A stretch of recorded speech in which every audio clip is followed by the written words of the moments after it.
오늘 우리에게 주신 하나님 말씀은 히브리서 3장 12절에서 14절까지 말씀입니다. 신약 성경 355쪽 히브리서 3장 12절에서 14절까지 말씀, 우리 함께 봉독하실까요? 형제들아, 너희는 삼가 혹 너희 중에 누가 믿지 아니하는 악한 마음을 품고 살아계신 하나님에게서 떨어질까 조심할 것이요, 오직 오늘이라 일컫는 동안에 매일 피차 권면하여 너희 중에 누구든지 죄의 유혹으로 완고하게 되지 않도록 하라. 우리가 시작할 때에 확신한 것을 끝까지 견고히 잡고 있으면 그리스도와 함께 참여한 자가 되리라. 아멘. 여러분, 제가 천천히 다시 한번 말씀을 읽어드리겠습니다. 한번 귀에 새기시고 마음에 새기시기 바랍니다. 12절부터 형제들아, 너희는 삼가 혹 너희 중에 누가 믿지 아니하는 악한 마음을 품고 살아계신 하나님에게서 떨어질까 조심할 것이요, 오직 오늘이라 일컫는 동안에 매일 피차 권면하여 너희 중에 누구든지 죄의 유혹으로 완고하게 되지 않도록 하라. 우리가 시작할 때에 확신한 것을 끝까지 견고히 잡고 있으면 그리스도와 함께 참여한 자가 되리라. 아멘. 오늘 주신 말씀으로 영혼을 살리는 격려라는 제목으로 하나님의 말씀을 나누고 기도할 제목을 얻어 기도할 수 있는 그러한 시간이 되기를 간절히 바랍니다. 수년간 사역했던 교회를 떠날 때에 성도들과 뜨거운 눈물의 이별을 하게 됩니다. 그런 중에 성도들이나 또 함께 사역했던 우리 학생들이나 마음의 편지를 담아서 목회자인 저에게 전해주곤 하였는데요, 그 중에 참 기억에 남는 그런 글귀가 있었습니다. 힘든 시기에 안아줘서 고맙습니다. 그리고 찾아와줘서 고맙습니다. 그리고 함께 밥 먹어줘서 고맙습니다. 그리고는 이 글귀가 정말 지워지지 않더라고요. 가르쳐 주신 말과 믿음의 행동들 저도 증거해 보겠습니다. 하나님의 말씀 가르치고 또 함께 밥 먹고 웃어야 될 때 같이 웃고 또 울어야 될 때 같이 울었을 뿐인데 그런 반응을 받게 되었을 때 너무 감사하고 너무 기뻤습니다. 제가 했던 말 제가 기억하지 못할 때도 있더라고요. 한 5년 6년 지나 보면 제가 분명 이런 말을 했었나라고 싶을 정도로 학생들이 그 말을 기억해서 그 문구를 거기에 기록해서는 저한테 감사의 편지를 주었을 때에 또 그것으로 힘을 냈고 그렇게 살겠다라고 얘기했을 때 정말 너무 기분이 좋더라고요. 너무 감사한 시간이었습니다. 목회자에게 한번 안겨보는 것만으로도 참 위로가 되었다라고 말해주는 그 친구들을 생각하면 참 저도 마음이 너무 좋고 감사합니다. 그래서 지금 여기에서 우리 귀여운 아동부 친구들한테, 제가 덩치는 전혀 아동틱하지 못하지만 제가 섬기고 있는 우리 친구들은 정말 아동틱한 그 친구들한테 얘네들한테는 어떻게 좀 사랑을 전하고 또 축복의 메시지를 전할 수 있을까? 다 큰 학생들, 좀 말을 알아들을 수 있는 학생들이라면 같이 좀 이렇게 살아가고 좀 큰 깊이가 있는 말을 해주면서 그렇게 신앙생활을 할 수 있을 것 같은데, 우리 귀요미들한테는 어떻게 조금 더 도와주고 사랑해주고 교회라는 것을 사랑할 수 있도록, 주님 사랑할 수 있도록 도와줄까? 그래서 여기 와서 서먹하고 그런데 그 관계를 깨기 위해서 걔네들 영어 잘하고 전 아직 더듬더듬하지만 여전히 하이파이브는 국제 공용으로 잘 이게 쓰이더라고요. 그래서 하이파이브부터 하자 싶어서 이제 하이파이브를 시작하기 했습니다. 그런데 걔네들이 저한테 쉽게 마음을 열지 않더라고요. 목사님이라면 다 기쁘게 이렇게 쳐줄 줄 알았는데 처음에는 하이파이브 하자니까 그냥 이렇게 툭 그냥 툭 싫다는 의미로 그냥 가는 친구도 있고 이렇게 하고 지나가는 아이들도 있고 그랬었습니다. 그런데 이제는 아이 웬거요, 조금 더 세게 칠 거라고 그냥 목사님 손 한번 세게 쳐볼 거라고 이제 세게 막 치고 이제 좀 더 높게 해달라고 하이어 하이어 이러는데 더 해주면 이제 그거 칠 거라고 또 난리치고, 또 아이들이 일찍 오면 이제 영화관이다 보니까 아이들이 일찍 왔을 때에 줄을 세워놓고 너희들 축복의 말을 해주면 내가 가지고 있는 젤리 줄게 라고 하면 이제 줄 이렇게 서가지고 그 젤리 한 개 받겠다고 저한테 온갖 예쁜 소리를 다 해줍니다. 그리고 심지어는 이제 제 배에 박치기 하는 친구들도 이제 생겨났습니다. 그만큼 마음을 많이 열었다는 거겠죠. 그래서 매 주일 저한테 제 푹신한 배에 와가지고 박치기를 꼭 하고 가는 친구가 있습니다. 한 놈이 하니까 다른 친구들도 또 하게 되고, 그래서 주일 되면 항상 제 셔츠나 이런 데 보면 자기 입에 묻은 무언가가 항상 제 배에도 같이 묻어 있어요. 얘네들이 마음을 많이 열었구나. 내가 깊은 말로 많이 하지는 못했지만 그래도 마음을 많이 열었구나라는 것을 많이 느끼게 되었습니다. 항상 생각해 봅니다. 누구를 만났을 때에 어떤 말을 하면 좋을까?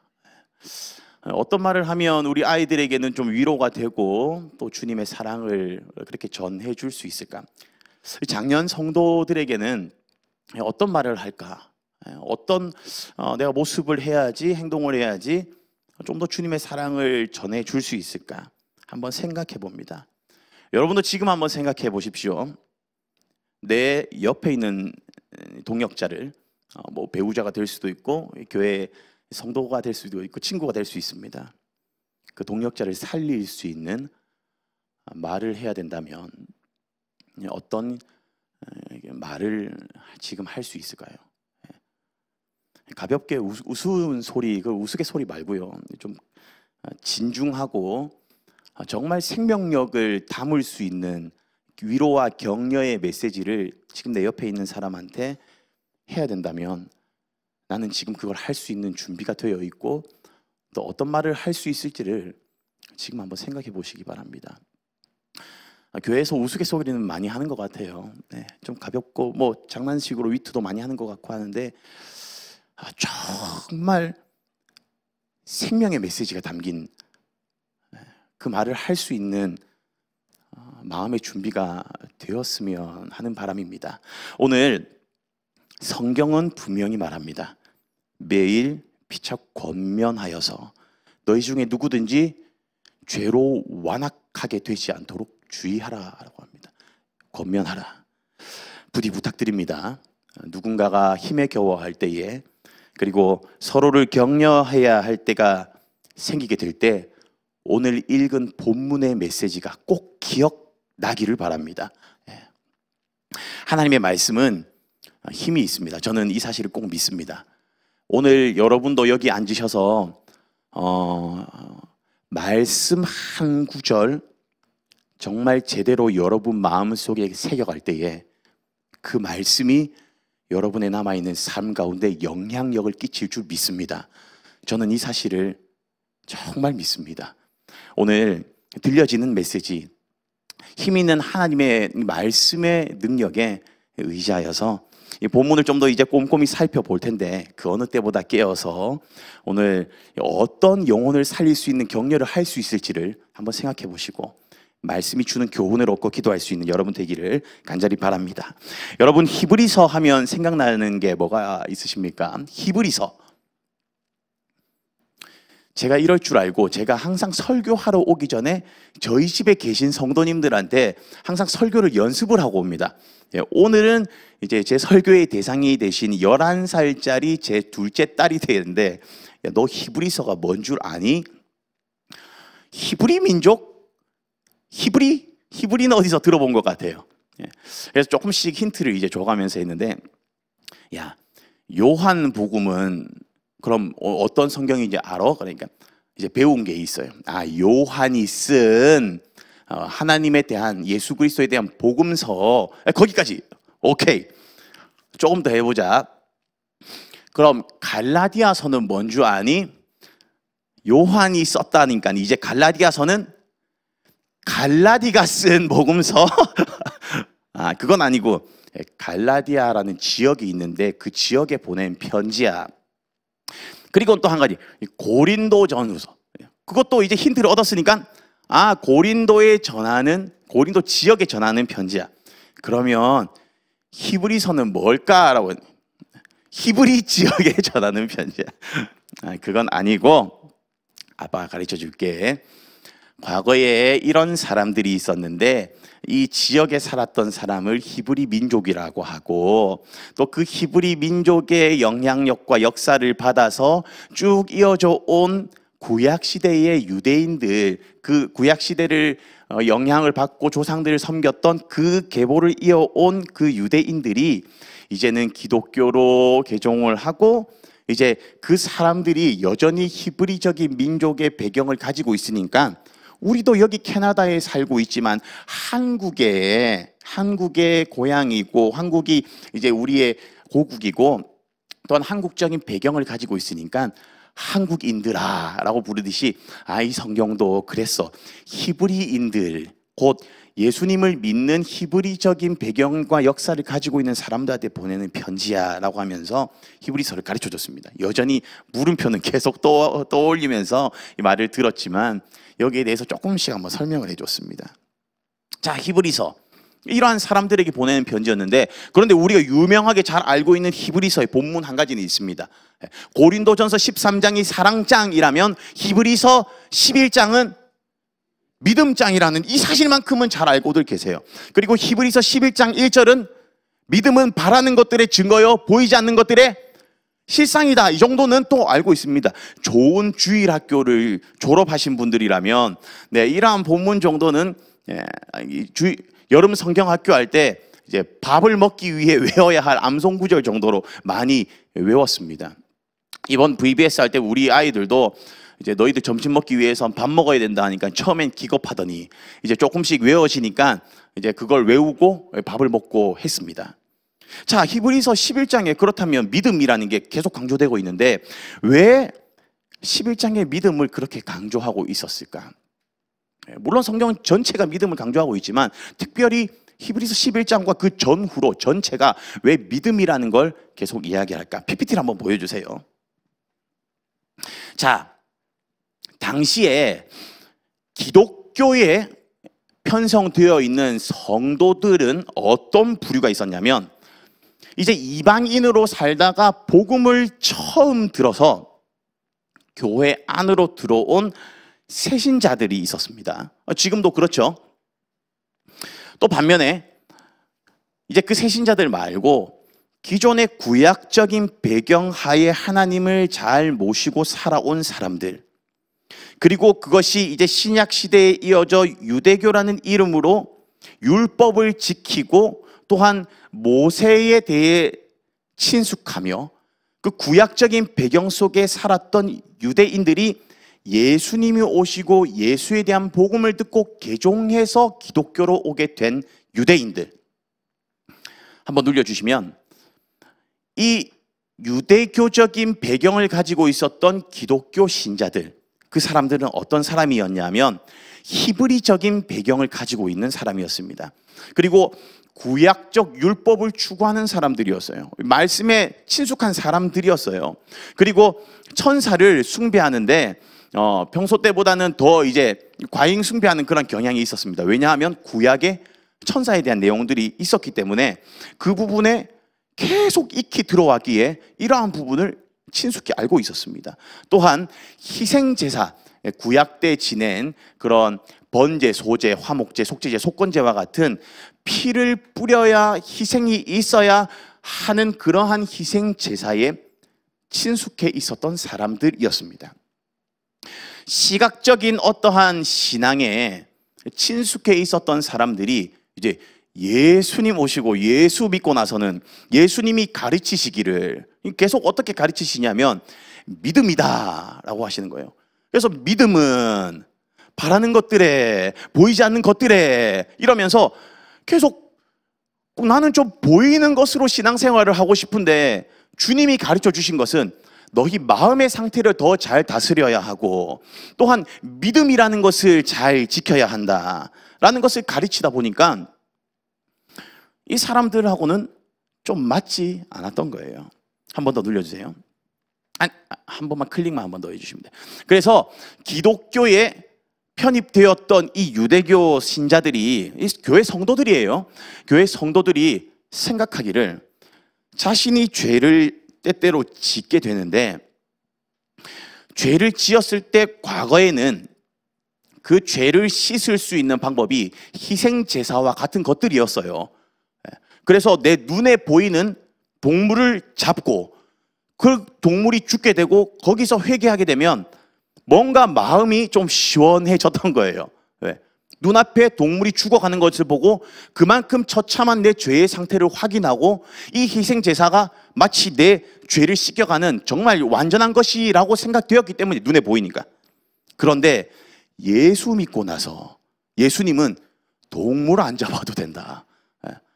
내가 단번에 희생제사를 치루었고 이제 더 이상 그건 필요하지 않다. 그리고 믿음을 강조하고 이러한 부분으로 말씀하시니까 이 배경에 있었던 사람들이 어떠한 마음의 죄의 상태를 해결하려고 했을 때 과거의 것을 동경하는 그러한 일이 생기게 된 것입니다. 전에는 죄를 지었을 때에, 전에는 어떤 일이 있었을 때에, 이 과거에 이렇게만 하면 내 눈에도 참 보이기 좋았고 뭔가 내 죄가 정말 잘 씻겨가는 그런 기분이었는데 지금은 그러지 않더라. 지금은 그러지 않고 계속 마음의 것을 강조하고 회개하게 하고 기도하게 하고 또 예수님을 믿는 믿음을 강조하곤 하니까 눈에 보이지 않으니까 과거의 것을 계속 동경하게 되고 다시 유대교 쪽 배경으로 돌아가려고 하는 교회의 신자들이 생기게 되었습니다. 히브리서는 이러한 신자들에게 메시지를 1차적으로 보내는 성경의 말씀이었습니다. 그래서 이 히브리서에 읽다 보면 이러한 주제가 계속 흘러나오고 있습니다. 야, 무슨 말이야? 왜 과거로 돌아가려고 하니? 천사보다 더 뛰어난 분이 예수님이셔. 야, 과거로 왜 돌아가려고 해? 너희가 그렇게 강조하는 모세보다 더 뛰어난 분이 예수님이셔. 야, 너 왜 계속 과거로 돌아가려고 해? 너희가 눈으로 보였던 그 희생 제사보다 더 완전하고 온전하게 희생 제물로 바쳐지고 또한 완전한 대제사장으로 섬기신 분이 예수님이셔. 예수님은 하나님의 아들이시고 너희가 이제 섬겨야 될 것은 과거의 것이 아니라 예수님이야 라고 히브리서는 계속 그 예수님, 하나님의 아들 예수님을 믿는 믿음이 천사보다 더 좋은 거야. 왜 천사를 얘기해? 물론 천사와 모세와 희생제사를 깎아내리는 게 아니라 이것보다 더 예수님이 뛰어나다라는 것을 히브리서는 계속 강조합니다. 그런데 히브리서는 경고하기를 예수 그리스도를 제쳐두고 과거로 돌아가려고 하는 이 행동에 대한 것을 불신앙적인 요소, 죄의 요소라고 여기고 여기에 대해서 경고합니다. 오늘 본문에서도 이러한 불신앙적 요소를 계속 경계하고 있어요. 이 과거의 유대교 쪽 모습으로 돌아가려고 하는 성도들에게 말씀합니다. 히브리서 3장 12절 말씀, 오늘 읽은 본문인데 다시 한번 같이 읽어볼까요? 시작.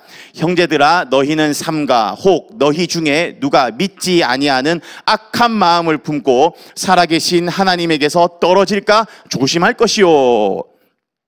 하나님을 믿지 않는 행동을 뭐라고 이야기했냐면 악한 마음을 품은 것이다 라고 합니다. 여러분, 저 여기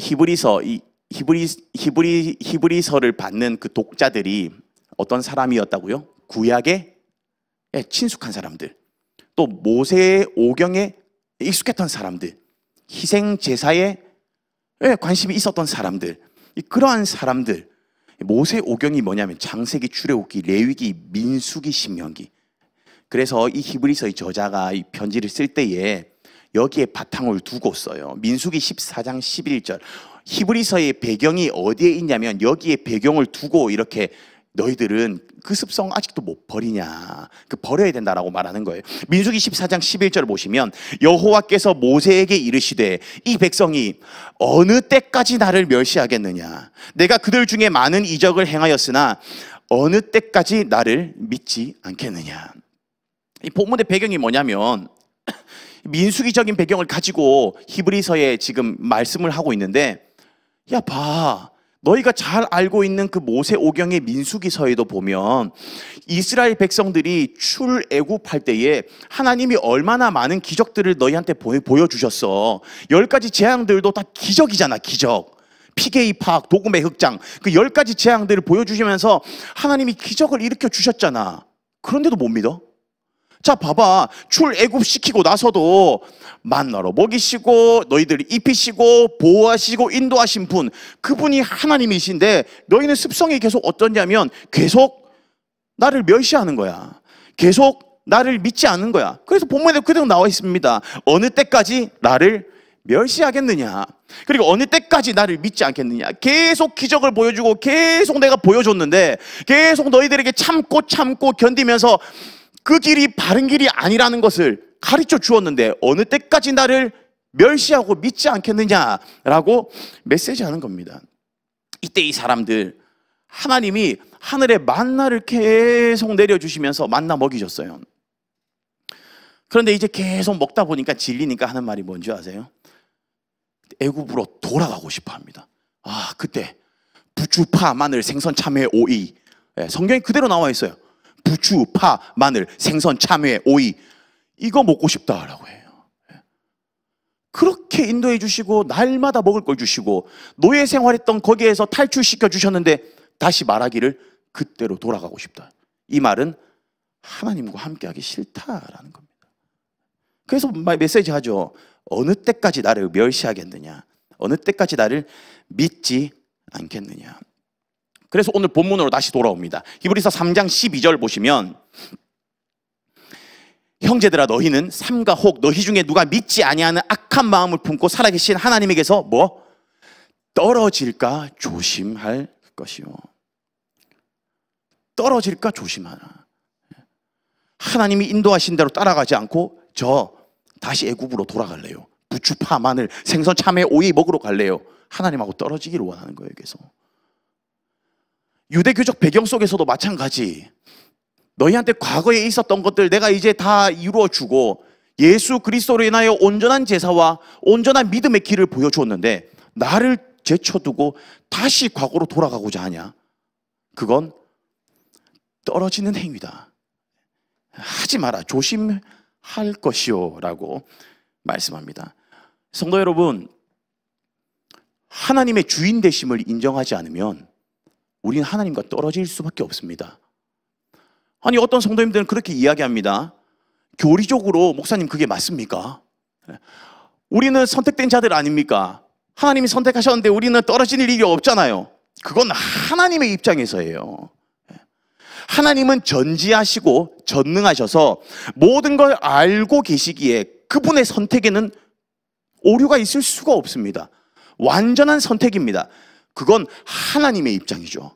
근데 우리 인간의 입장에서 봤을 때 그 하나님을 다 이해할 수가 없습니다. 그 선택을 내가 알 수가 없어요. 왜? 나는 피조물이기 때문에. 그래서 성경도 분명히 이야기합니다. 뭐라고 하냐면 떨어질까 조심하라. 떨어질 수 있다라고 이야기합니다. 히브리서 말씀을 들었던 사람들, 아까 말했던 이 유대교적 배경을 가지고 그쪽으로 돌아가려고 하는 사람들, 예수님을 거부하는 행동이라고 경고하면서 떨어질까 조심해라 라고 말씀합니다. 그 예수 믿으면서 견디고 또 견디고 참아가면서 있었는데 마음속에 불씨가 하나 있는 거예요. 다시 과거로 돌아가고 싶은 욕망이 스멀스멀 기어오르면서 과거로 돌아가서 눈에 보이게 신앙생활하고 싶은 겁니다. 예수는 지우고 싶고 과거로 돌아가고 싶은 욕망이 이때의 독자들에게 있었던 것입니다. 그래서 계속해서 13절에서 성경은 권면합니다. 13절 말씀 같이 읽어볼까요? 시작. 오직 오늘이라 일컫는 동안에 매일 피차 권면하여 너희 중에 누구든지 죄의 유혹으로 완고하게 되지 않도록. 오직 오늘이라 일컫는 동안, 이 오늘 이제 영원한 안식에 들어가기 이전의 시간, 곧 오늘. 이 메시지를 듣는 여러분이 오늘이면 오늘, 그 이전에 들었던 사람들 그때가 오늘, 여러분도 오늘. 이 기간 동안 우리는 죄의 유혹을 받을 수 있는 존재임을 성경은 말씀합니다. 오직 오늘이라 일컫는 동안에 매일 피차 권면하여 너희 중에 누구든지 죄의 유혹으로 완고하게 되지 않도록 하라. 예수 믿지 않는 사람들의 방식으로 우리는 돌아가고 싶은 욕망들이 있습니다. 생활에서 살다 보면 쟤네들 봐라, 우리는 예수 믿기 때문에 정직하게 돈 벌어본다고 이렇게 살고 있는데, 저 사람들 조금만 양심에 이 타입을 주니까, 이야, 내가 벌 돈에 더블 인컴을 받네. 야, 조금만 타협해보려고 하니까 저렇네. 나는 그래도 이 지킨다고 이거 이렇게 살아보니까 뭔가 계속 힘들고 어려운데, 저 사람들 봐라, 유혹을 받게 됩니다. 하나님이 계시는데도 하나님이 계시지 않는 것처럼 때로는 행동하게 됩니다. 예수 안 믿으면, 예수 안 믿으면 좀 더 잘 살 수 있을 것 같은데 라는 생각들, 계속 이게 스멀스멀 기어 올라옵니다. 죄의 유혹. 그런데 이걸 이길 수 있는 방법을 본문이 기록하고 있더라고요. 저는 오늘 이 본문 보면서 정말 깜짝 놀랐습니다. 히브리서를 지금 계속 공부하고 있는데 1장부터 공부해 오다가 오늘 이 본문에 딱 걸려서는, 우와, 어떻게 이런 방법이 있지? 뭐 별것도 아니라는 생각은 아니시죠? 전 정말 놀랐어요. 오직 오늘이라 일컫는 동안에 매일 피차 뭐하여? 권면하여 너희 중에 누구든지 죄의 유혹으로부터 완고하게 되지 않도록 하라. 뭐하여서? 전 놀랐습니다. 진짜 놀랐어요. 죄의 유혹으로부터 완고하게 되지 않는 방법을 제 스스로 한번 질문해 봤거든요. 오늘 제 성도의 대상이 있었죠. 제 집에서. 걔한테도 한번 물어봤어요. 너 죄의 유혹으로부터 딱딱해지지 않도록 너희 마음을 지킬 수 있는 방법이 뭔 줄 알아? 그러니까 그냥 대뜸 습관적으로 우리 하는 말이 기도. 저는 이렇게 써놨어요. 죄를 짓지 않도록 몸을 묶어라. 그리고 또 다음 생각은 기도. 예배 드리고 또 주님 앞에 엎드리는 것. 저는 그렇게 생각했었어요. 근데 오늘 이런 방법이 여러분 잘못됐다는 게 아니고 방법이 아니라는 게 아니고 이것 또한 방법이 맞는데, 오늘 본문에서 제시하는 방법을 보고 정말 저는 깜짝 놀랐다라는 겁니다. 오늘 본문에서 말하기를 피차 권면하여 죄의 유혹으로부터 완고하게 되지 않도록 하라.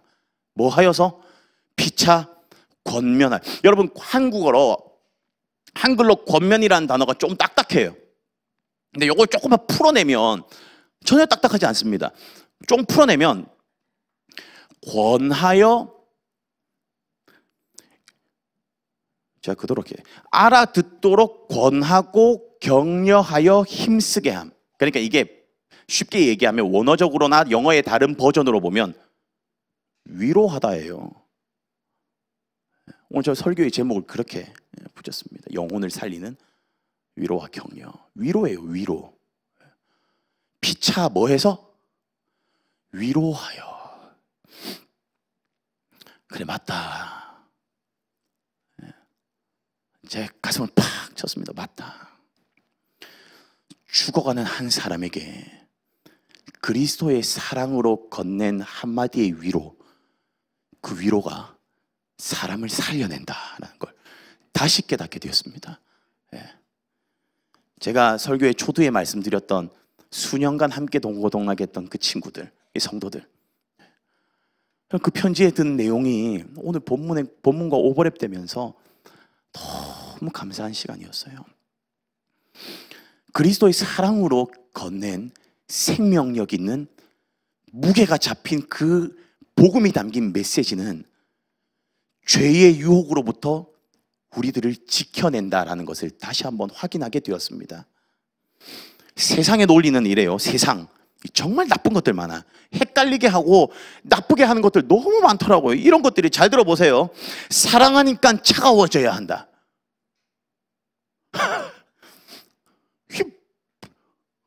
말은 알겠는데 이게 무슨 말이에요? 사랑하니까 뭘 차가워져.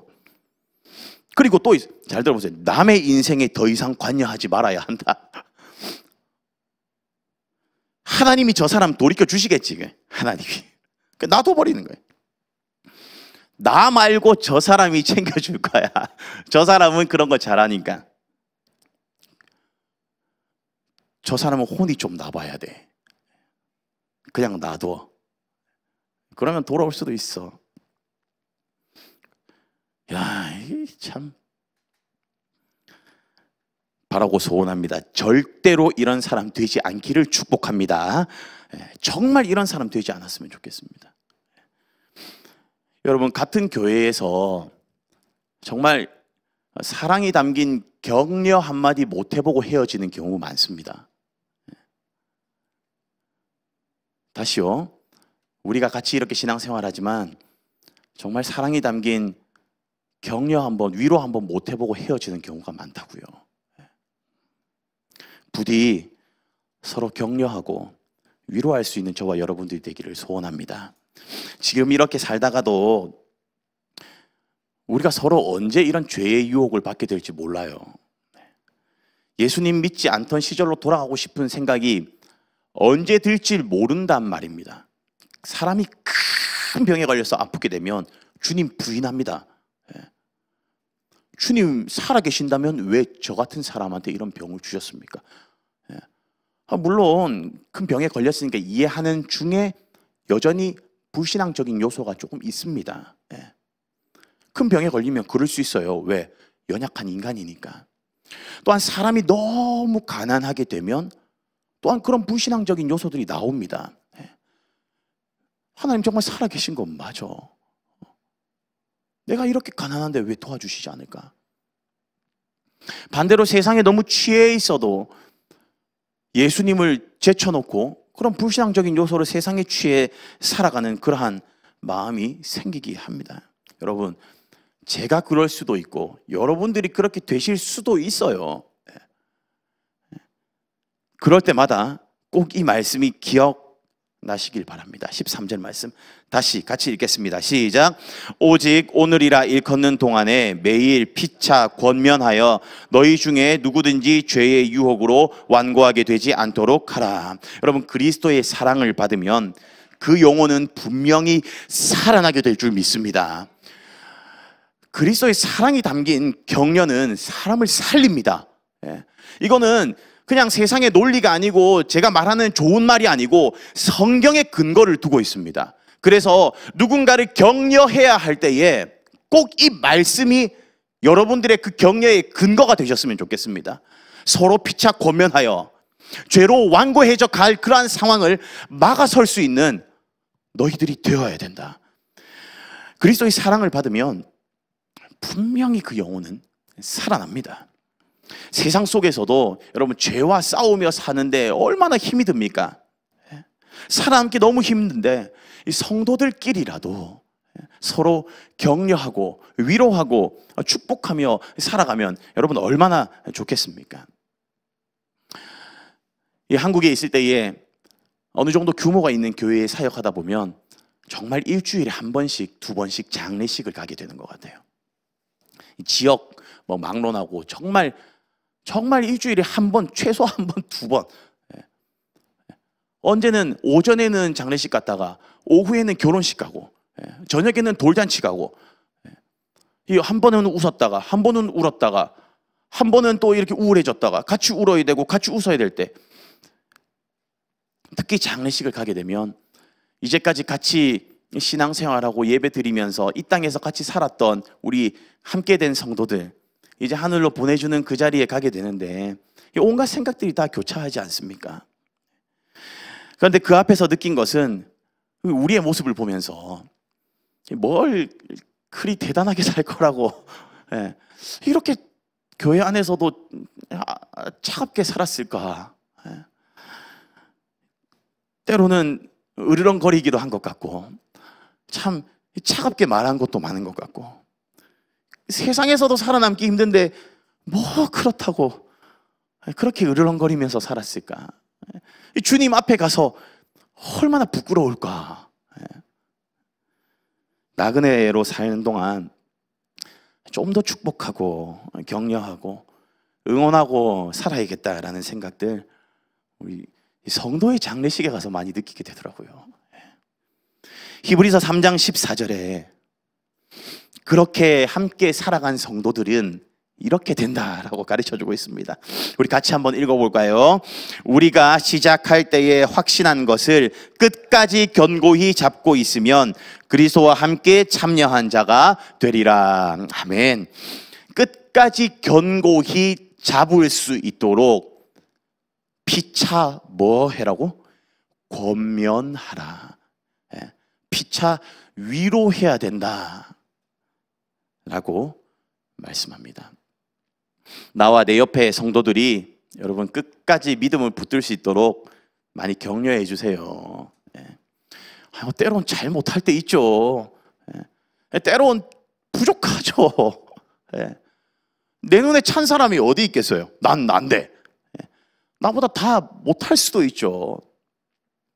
그런데 옆에 있는 내 동역자들이 그리고 내 친구들이 우리 교회 성도들이 끝까지 믿음 붙들고 같이 갈 수 있도록 나의 격려가 필요하답니다. 주님이 지금 이렇게 가르쳐 주시네요. 너의 격려가 필요하단다. 네 옆에 있는 그 친구한테. 그래야 끝까지 갈 수 있단다.